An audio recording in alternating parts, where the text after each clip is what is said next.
Ah, yes. As the song says, it's the most wonderful time of the year. At least, it's supposed to be.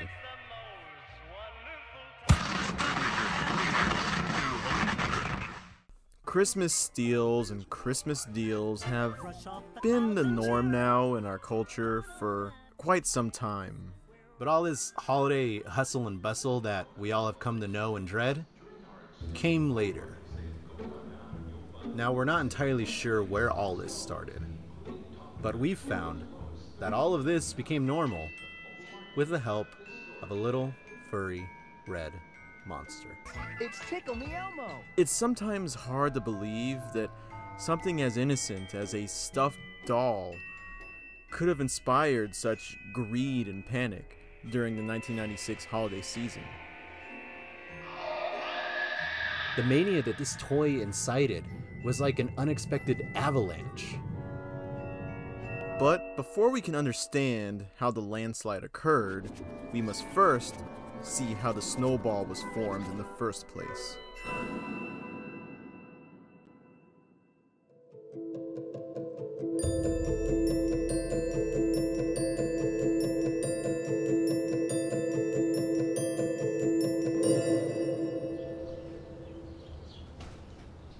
One afternoon, an inventor by the name of Ron Dubrin went for a stroll in the park.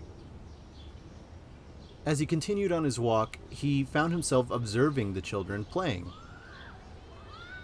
when he also took notice of something else. He noticed some kids tickling one another. It took him back to his very own childhood and his memories of himself being tickled. A light bulb went off in his head, and he had the idea for a toy. But not just any toy, a toy that could be tickled. Although, the idea did not start with a Muppet, however. It started with a monkey. Tickles the monkey was the name of Dubrin's original prototype. While the toy itself was pretty much just a basic plush, its mechanics were anything but simple, as a number of cords would come trailing out and were to be attached to a computer system so the mechanics could actually work. Not long after, Dubrin's idea was to be brought before a major toy manufacturer, Tyco. They really liked the idea, but they thought the idea for the toy would be better suited for one of the licensed properties that they owned at the time. That's all, folks. Hold it! This show's just beginning. Specifically, the Looney Tunes. They were hoping to make the toy based on one of their more popular characters, the Tasmanian Devil. However, the idea of making a toy based around the character of Taz just did not work. And, to add insult to injury, Tyco had lost their license to using the Looney Tunes characters. And so, Tyco had to pull the plug on Dubrin's idea. But when one door closes, another one opens. Sesame Street was somewhat floundering in the 1990s. The nearly 30-year-old series was considered to be old news and was not very popular with the new generation of kids. So, the Children's Television Workshop decided to hand over some of its licensing to Tyco.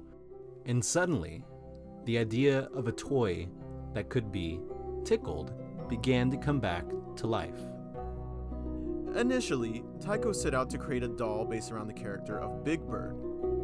But ultimately, they changed their mind, as Big Bird was no longer the star of Sesame Street.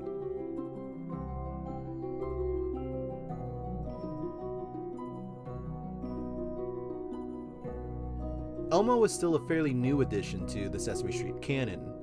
His childlike innocence and demeanor added to his appeal. And so, Tyco decided that Elmo would become the face of their brand new toy.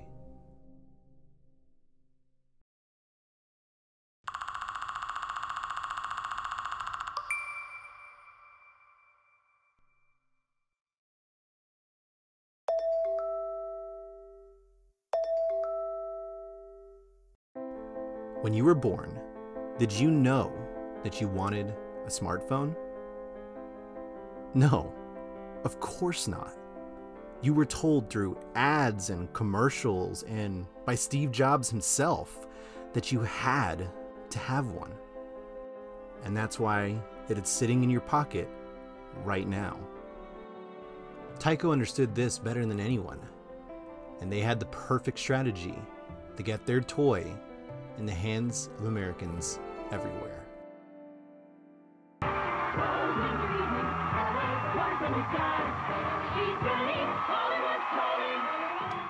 Rosie O'Donnell was a superstar talk show host in the 1990s. She was watched by pretty much every person in every home in America. Now, Tyco chose Rosie to be the spokesperson for their toy because she was a new mom. A recent study had shown that mothers trusted other celebrities that had children of their own than those without. A big personality with big ratings definitely can make for big sales. Rosie featured the doll heavily on her show, going so far as to make a sort of game out of it. During the show, she would have a secret word, and anytime a celebrity said that secret word, they would hurl a Tickle-Me-Elmo into the live studio audience. Now, this strategy was successful. Maybe a little too successful. Word of mouth spread like wildfire. By mid-November, the doll had become the #1 toy of the season.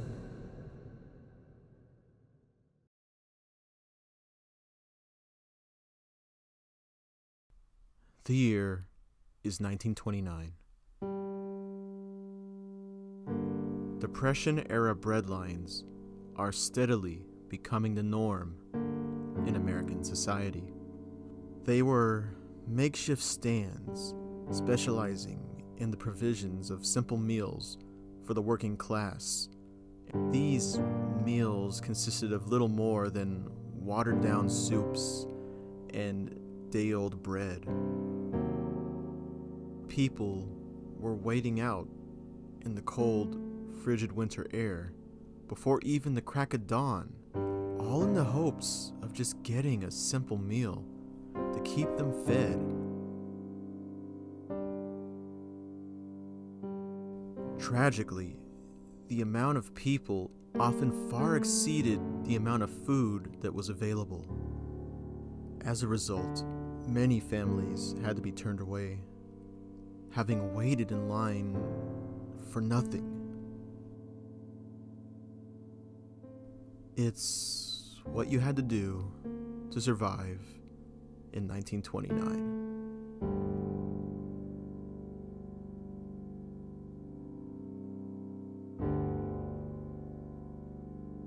Now, 1996 had the same crowds.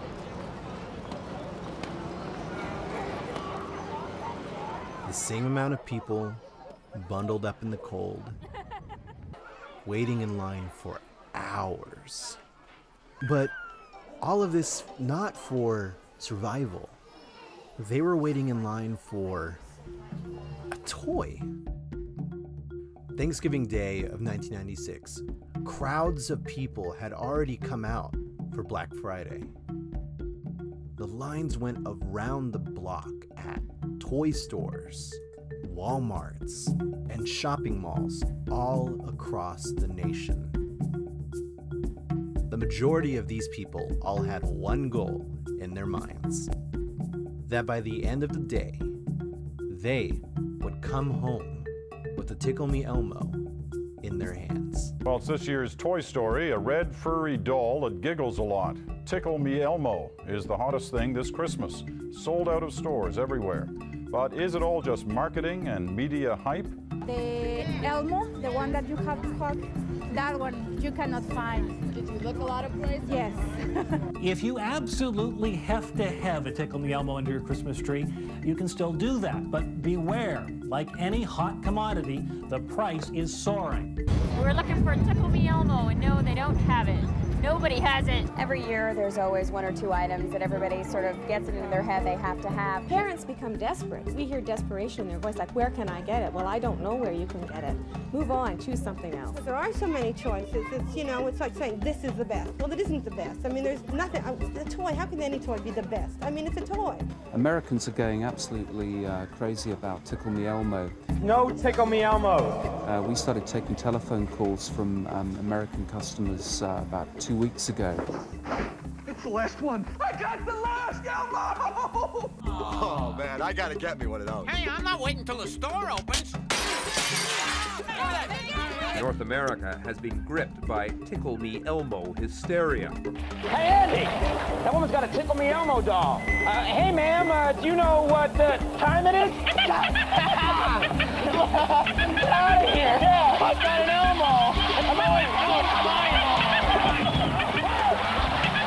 Elmo is produced by Tyco, but don't be deceived by that laughter. There might be some tears in there too, because for all the money the manufacturers have made, they could have made millions more if they hadn't underestimated demand.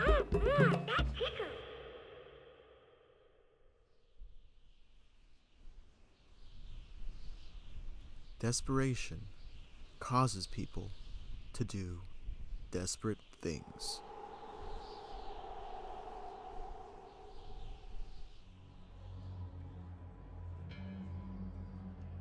One retail store manager wheeled out a large plastic-wrapped pallet of the dolls onto the floor.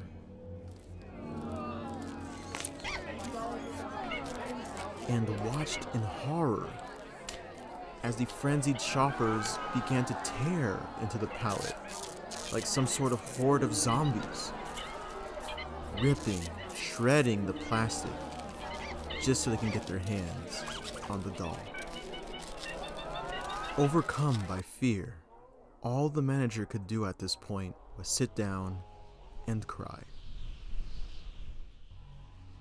A delivery truck was bringing a fresh shipment of the dolls to the Toys R Us in Times Square when it was chased after by a horde of people. They were hoping to pre-buy the toy before any of them could even touch the shelves. In Chicago, two grown women got in a physical altercation over one of the toys, kicking, punching, slapping, beating each other until they had to be pulled apart by a security guard.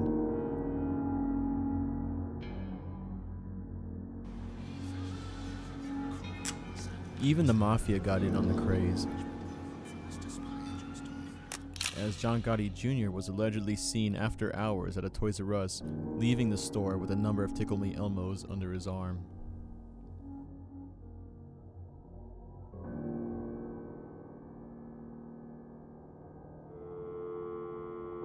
Some people that worked in the Tyco facility were receiving unknown phone calls with bomb threats, saying that if they did not receive an Elmo, they would demolish the entire building.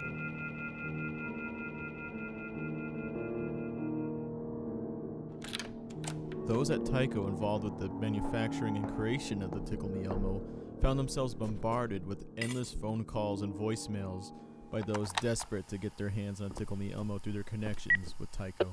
Hey Calvin, I just wanted to give you a call, see how you and your family are doing. It's been a while. I recently remembered you work at Tyco, right?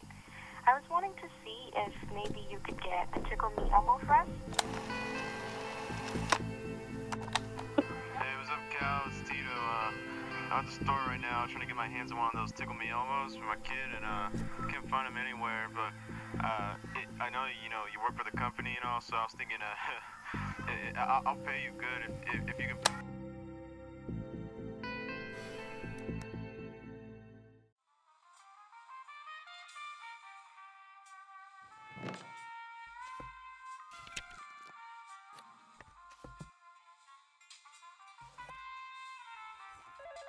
So many inquiries were being made to stores about the Tickle-Me-Elmo that customers had to be put on a waiting list.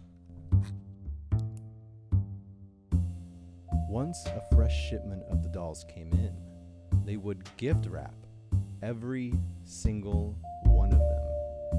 Those customers who had already purchased the doll ahead of time would then be notified by telephone.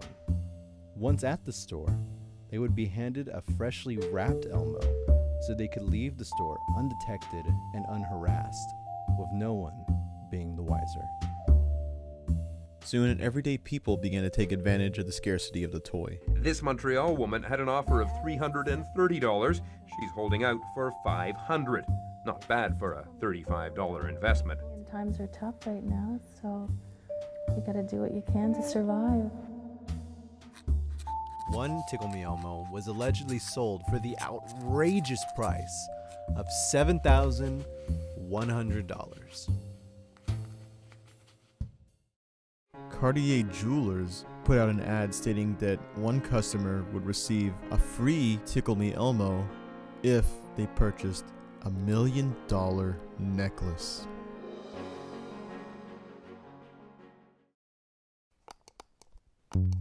eBay was fairly new at the time, though already several of the Elmo dolls were being sold for an insurmountable amount of money. There were a number of odd news reports based around the TICKLE-Me-ELMO craze. One of these reports detailed that an Elmo was being held hostage in a building set for demolition. Unless someone donated a large amount of money to a local charity, Elmo wouldn't survive. Remember when we told you yesterday someone gave $500 to charity to have TICKLE-Me-ELMO stranded on top of the Alice for the Big Bang? Well, we have some good news for you tonight. KFDI Radio managed to raise $1,900 today to save Elmo. A Walmart store in Canada had a midnight flash sale for the toy. A helpless employee was carrying a number of the dolls on him and wound up getting trampled because of it. 48 of the bug-eyed beasts were put on sale at a local Walmart, and one of the clerks was sent to hospital after being trampled in the frenzy. Somebody in the crowd yelled, "There's the Elmos," and they rushed us. Over 300 people came barreling down the aisle, straight at him. They had absolutely no regard for his safety. Their eyes were set solely on the prize. He suffered injuries to his back, jaw, knee, a broken rib, and a concussion.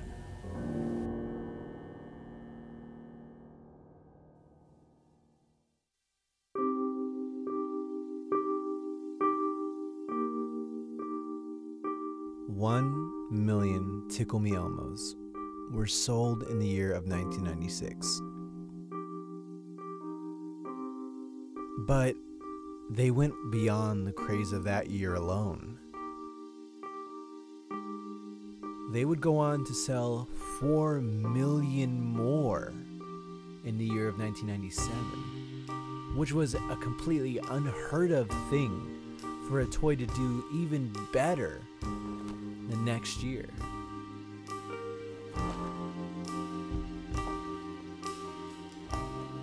On Christmas morning, children everywhere would awaken to find TICKLE-Me-ELMO waiting for them beneath the Christmas tree.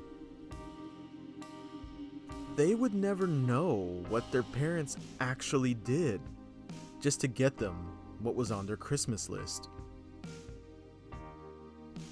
If Ron Dubrin could have foreseen the madness being caused by his innocent invention, would he have even bothered in the first place?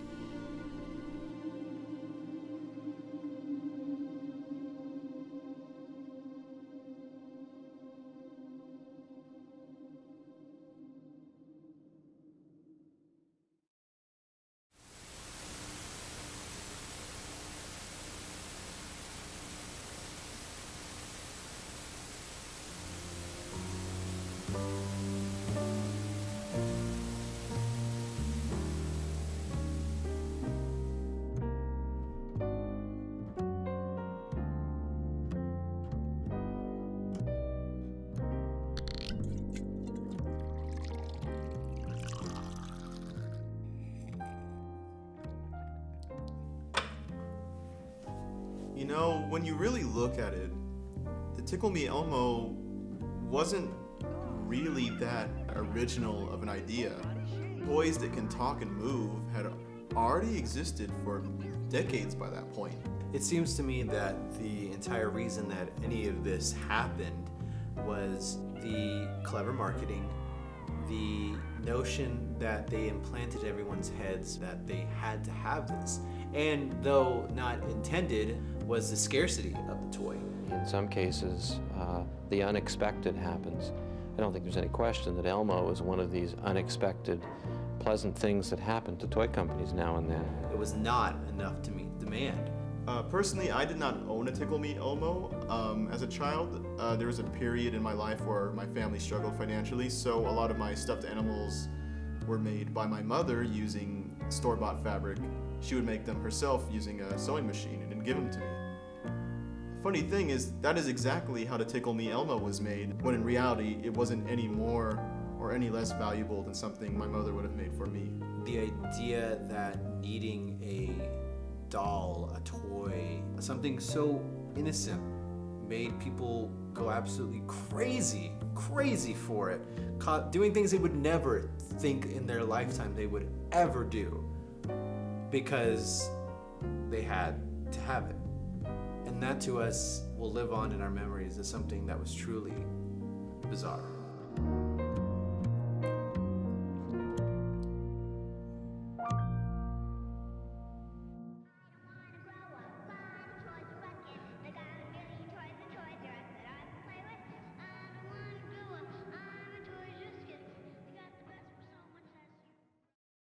So, what became of the Tickle-Me-Elmo?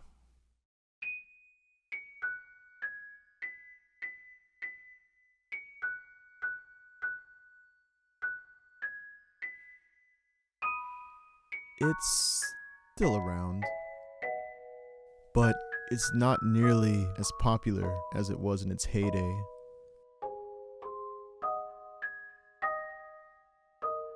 Just another toy on the shelf, collecting dust, hardly even given a glance. It can still be found in the toy catalogs around the holiday season, but no one's circling it anymore.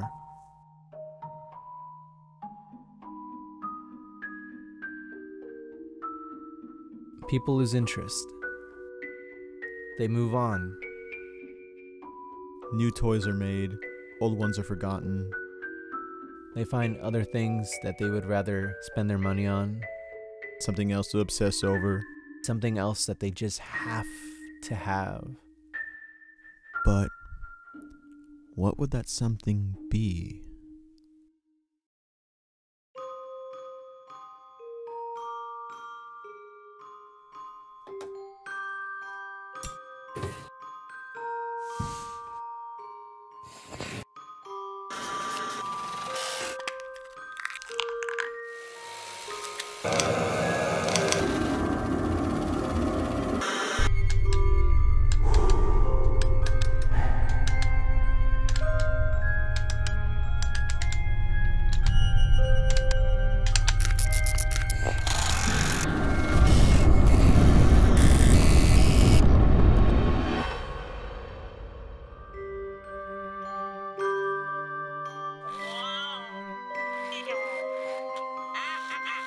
Well, who knows?